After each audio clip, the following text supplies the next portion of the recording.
Hello and welcome into the Knicks-Verse. My name is George, and if this is your first time here or you've been here before but have not subscribed yet and have not turned on the notification bell, now is the time. This is it. Preseason just ended. The season begins in 5 days, and the Knicks look like they are worthy of all the love and the passion that we have for this team. That's right. This team just finished 3-1. Yes, did they play some trash teams in the preseason? Yes, they did. Detroit, they played Pacers twice, which they lost once to them. Pacers are going to be competitive, though. So are the Pistons are going to be competitive, though. They're not going to win many games, but they're not going to roll over. Though, who knows with the tank for Wemby situation. But they've got players on those rosters. And tonight, though Porzingis did not play, Bradley Beal did play. The Wizards came into town, and the Knicks spanked them on the Garden floor. Though they kept cutting the lead down, or the deficit from the Wizards' point of view, down to 10. Kept getting closer, but the Knicks finished ahead 105-89. And the game really didn't even feel that close at a certain point. And really, mostly it's because of the starters. That's right. The story of this season so far, the preseason so far, has been the starters. How connected they look, how, well, to repeat it, in sync they look. And we cannot, Jalen Brunson has made a world of difference, but so has Julius Randle. He's adopting his role as the third option. Though at times he'll take the lead, but in general, he seems comfortable in the role that he's in. He's still struggling. His shot, the game previously was a much better game for him. Tonight wasn't as efficient for him, but he definitely looked good out there. He looks like a guy who is enjoying playing the game of basketball now, which is a lot more than we can say for what happened last season. Last season, he actually looked like he was dreading it. He was totally dreading it. Let's see, just to recap this here. So Julius, he did only shoot 3 of 11 tonight, missed all 5 of his 3-point attempts, but still got the 4 assists. He got 10 points, but he was a plus 26 with that lineup. The whole starting unit was they were all plus 20 and more. Fournier was the lowest there with the plus 20, but he also didn't play as many minutes. He only played 16 minutes, so 16 minutes plus 20 and 16 minutes is pretty outstanding. Leading, but the real story. There's so many stories here. And I'm going to go through them all. The first one being Jalen Brunson, man. Jalen Brunson. Actually, I guess the first one while I was prepping all this is Mitch. Mitch what? Mitch. All right. Look. Foot injury, it takes a long time to recover, to get all the way back. I feel it took an extra year. Honestly, it took an extra year for him to regain the agility, the hops that he had originally before the foot injury, the hops that we've seen all along. Block someone under the hoop and then run out and block the 3-point shot all within the same play. That kind of Mitch was back, and he was feasting on the offensive glass. In 29 minutes, he had 20 points, 9 of 12 shooting. He even hit 2 of 4 of his free throws. His free throw shooting is looking better, actually. 12 rebounds, 9 off the offensive glass. 9. 2 steals and 2 blocks. 0 turnovers. But my favorite stat of his, the 1 foul, plus 26. He looks like a man who is very much at peace with the kind of player that he is. He's not trying to be more than he can be, and he's leaving it all out on the court, so he's not being less than he can be. And I'm going out on a limb here. I'm telling you, I think he's going to deliver this kind of efficiency and performance deep into the regular season. I mean, he was starting to play very, very well, and then he got hurt back in 2020, 21, that season. Remember that? Remember that? He was like, oh man, that halftime. It was actually, he had halftime stats reminiscent of that. Now, this is preseason, so it's, you know, it is what it is. But I love the viciousness that his game has, like the level of viciousness that he's reached now. I am so impressed with Mitch. I'm so happy that we re-signed him. And I really believe that he can continue to get better and better and better. Now, in this particular game, he didn't do any, there was no jump shots. There was no moves from the 3-point line, no dribble to the hoop, none of that. All he did was be a beast in the paint and just basically gobbled up every single offensive rebound possible. He was creating offensive rebounds where there wasn't one. Sometimes there would be 3 Wizards around him, and he'd be like poking it up and up and jumping and grabbing it. Excellent. This was by far Mitch Robinson's best game of the preseason, and I have a feeling it's going to carry over into the regular season, which is great news for us Knicks fans. The next big story, the next big star of this game was Jalen Brunson. This is, as Tag tweets out here, by the way, shout out to New York Basketball for that tweet. And shout out to Tag, IQ for 3. Jalen Brunson with his best game as a Knick. 27 points, 4 rebounds, 5 assists, 63-60-100 splits on a 76% true shooting, a plus 27 to lead the entire team. He was outstanding, shot 10 of 16 from the field goal, just overall field goals, and hit 3 of 5 of his 3-pointers. So he shot 60% of 3. Oh man, fantastic. Picked up 4 rebounds, and he got the 5 assists, like I just said right there. Really loved his game. I mean, the way that he changes his approach to a shot when he enters the paint, how quickly he does it is phenomenal. He'll like dribble in. He looks for the first opportunity. If that closes off, he'll keep his dribble going. Maybe he'll step back a little bit, maybe even fake a pass or just throw it up, and he just hits little flinger that he throws up. They go in, or he'll get fouled.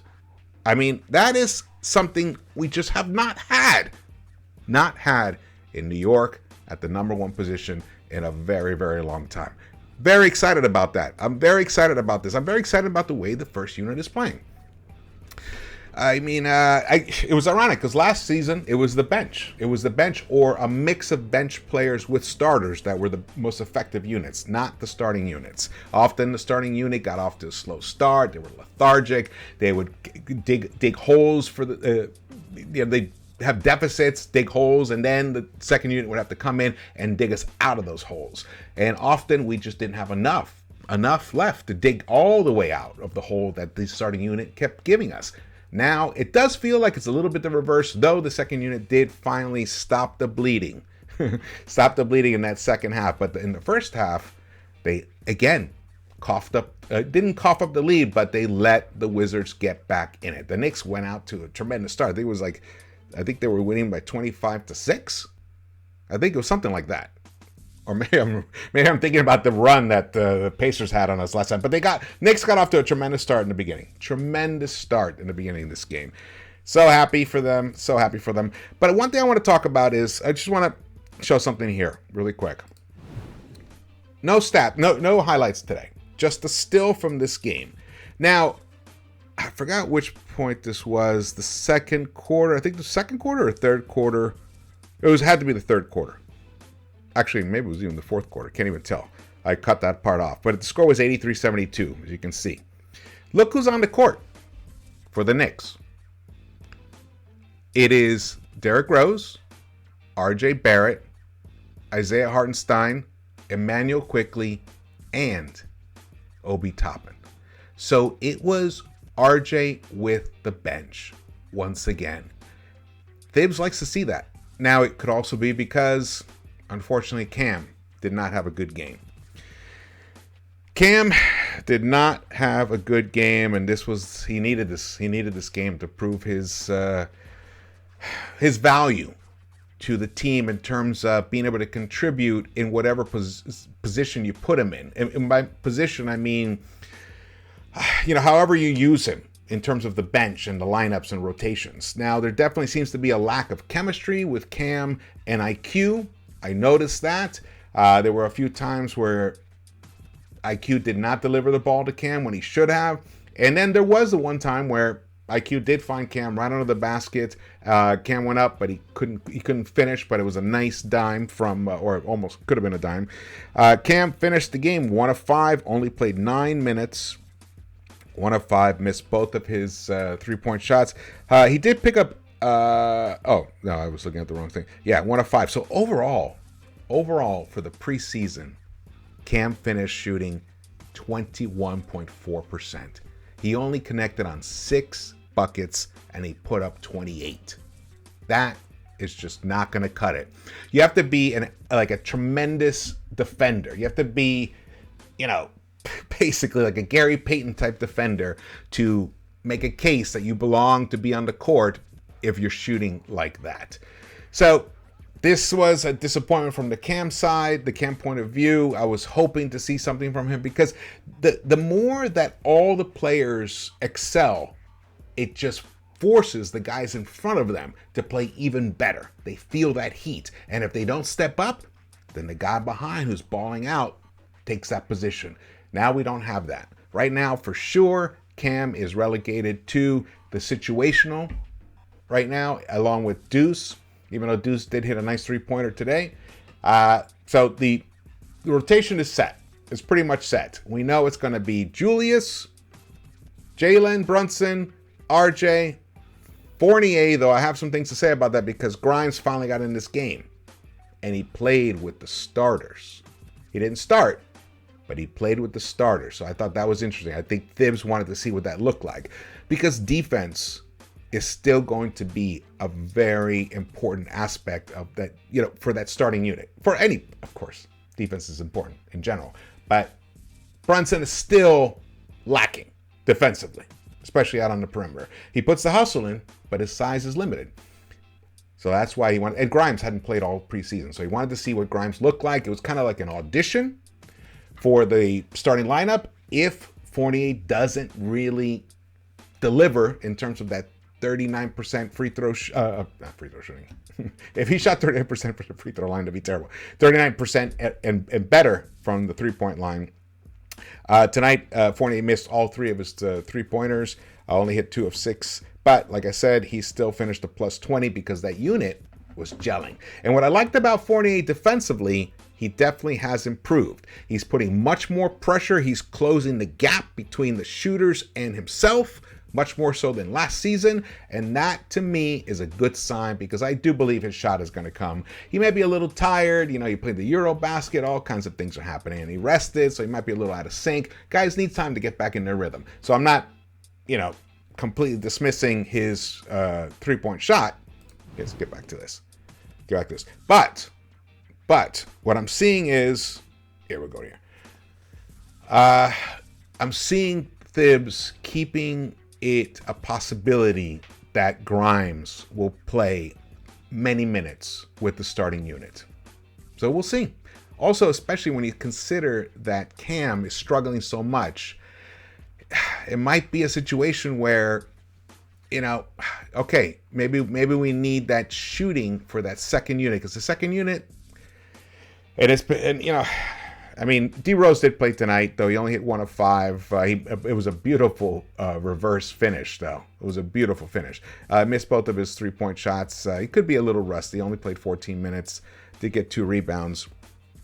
But quickly, looking at Emmanuel quickly, 20 minutes, 3 of 9, missed both of his 3-pointers, did get 9 rebounds, did get 3 assists. One was a tremendous dime to Obi cross-court, fantastic. But I thought he played a better game than the fourth than the previous game against the Pacers. However, I'm still confused by what he thinks he's supposed to be doing out on the court. I feel like sometimes he's passing up shots that he should be taking. Even Clyde called it out. Yes, maybe you didn't have a great game last game. Maybe you missed a lot of shots. But when you do the job to get yourself open, you got to take the shot. And then there was this one possession where Clyde actually called it out. Quickly ended up passing it, and then it wasn't a good shot. I think he passed it actually to Brunson. It was, the shot clock was going down. He gave up the ball to a worse shot than what he had offered to him. So something's going on, but I trust in Immanuel Quickley being able to clear all that noise out of his head and return back to the guy who he was last season, towards the end of last season, where, if in case you didn't see the pregame show, I showed a stat from Cleaning the Glass from last season of all point guards and combo guards that played 1,500 minutes or more. The points differential when they're on the court and when they're off the court. Number one of all point guards and combo guards was Darius Garland. Number two was Stephen Curry. And number three was Immanuel Quickley. Number three with a 96th percentile ranking. So the guy, we know what he is. He just hasn't shown it to us this preseason. He did have a good game in that second game of the preseason, so don't want to completely dismiss his preseason. But his decision making, his point guard play, he was the lead guard often, even though Rose was out on the court with him. And there was a period of time where Brunson shared the court with Quickley. So that was an interesting, actually it was Brunson, Quickley, RJ, Hartenstein, and Obi.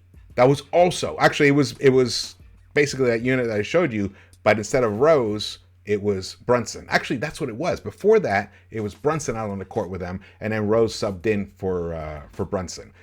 So that was interesting to see those two guys, Jalen and RJ, with the three from the bench.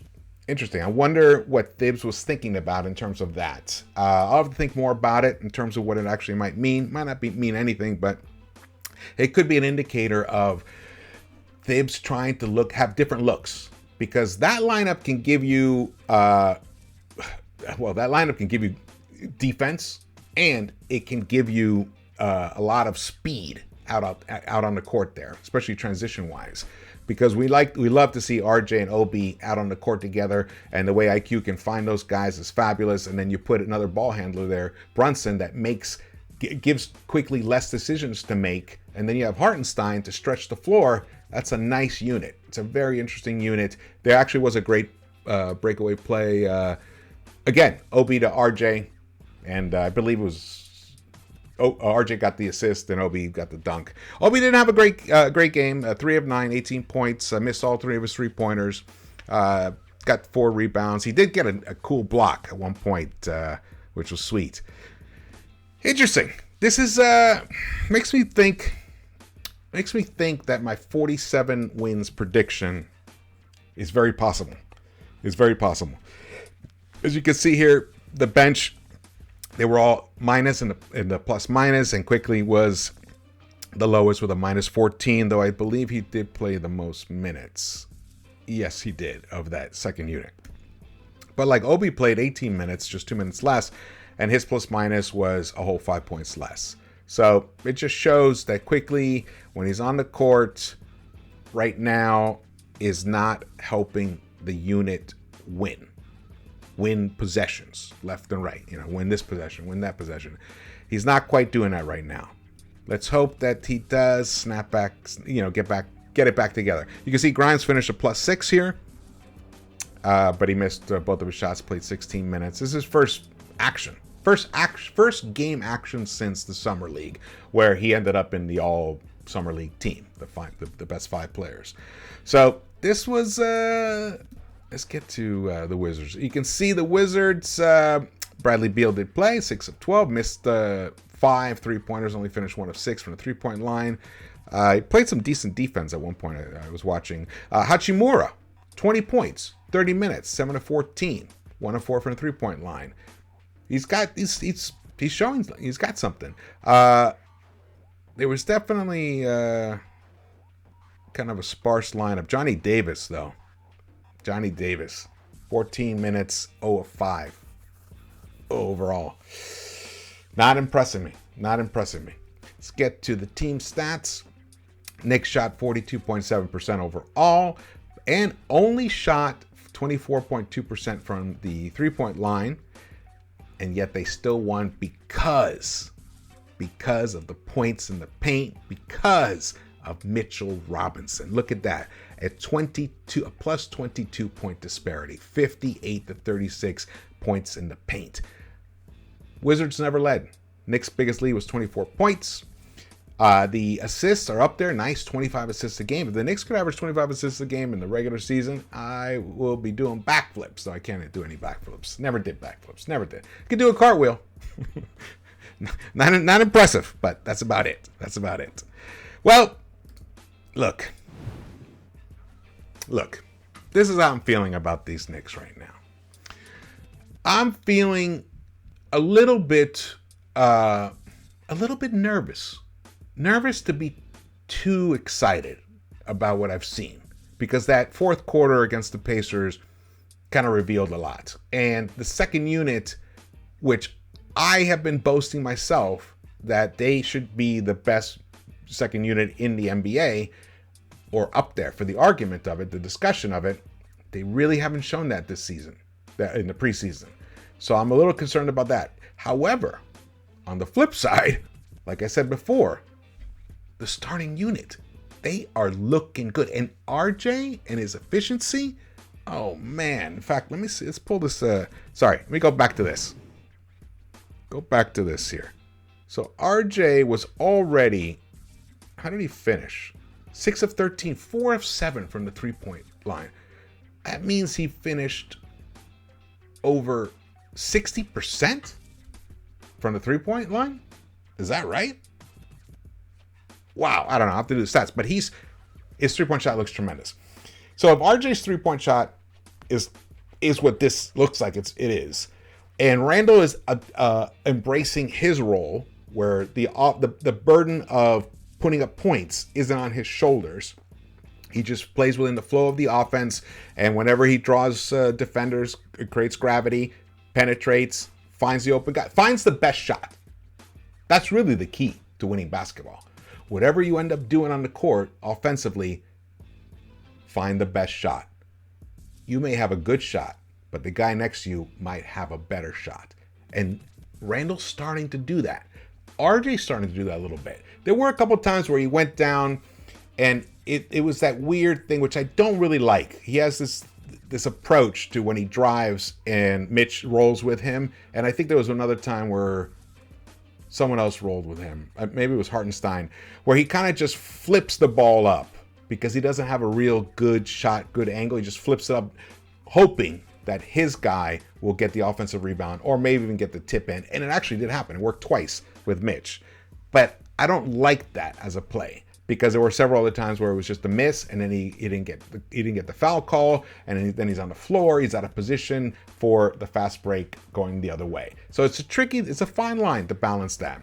But all that aside, we cannot be happier with what we've seen from RJ, especially since he historically starts slow. So let's just hope that even though there's 5 days in between now and the preseason, and they have to travel to Memphis and take on the Grizzlies, who, Ja's looking fantastic. It's going to be interesting. But I'm really believing in that starting unit in this team. However, I still think it can be improved if Grimes can get back into game shape, start connecting from the three-point line, and take over that starting position from Evan Fournier.